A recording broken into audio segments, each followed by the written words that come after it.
Oversteering is one of the worst situations that can happen to you while you're driving.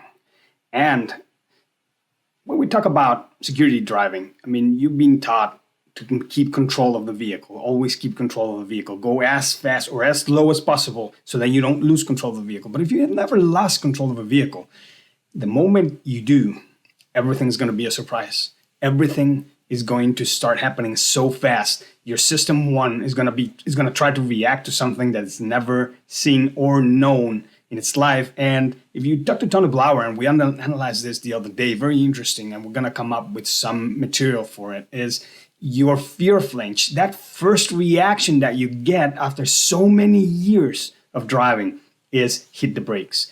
What happens when you're oversteering? When you're oversteering, your rear tires are not gripping. That means your rear tires are sliding. The rear tires of your vehicle are going faster than the front tires of your vehicle. What happens if you try to stop or to brake a tire that is sliding? Absolutely nothing, because it's sliding, right? So the only thing you're going to do is lock those tires in place, but they're still sliding sideways, so the brakes don't work. You're not going to be able to slow that vehicle down. I want you to look at this video. This driver got hit in the back, barely touched in the back, which made him lose control. He starts going towards where he doesn't want to go. His rear tires are going faster than the front tires. He goes in, and then immediately you see him counter steer. Why? How did he do that? He was very quick, very, very quick to get it. And he counter steered towards where he was looking at. But the problem is, look at it here. You see that he went a little too far. His car is starting to oversteer. It did like a pendulum to the other side. What happened? What did that happen? It is because he countersteered too much. His hands were not 9 and 3. He was playing around with the steering, but still, it was very fast. And the key here is you have to recognize the situation. How did he recognize it?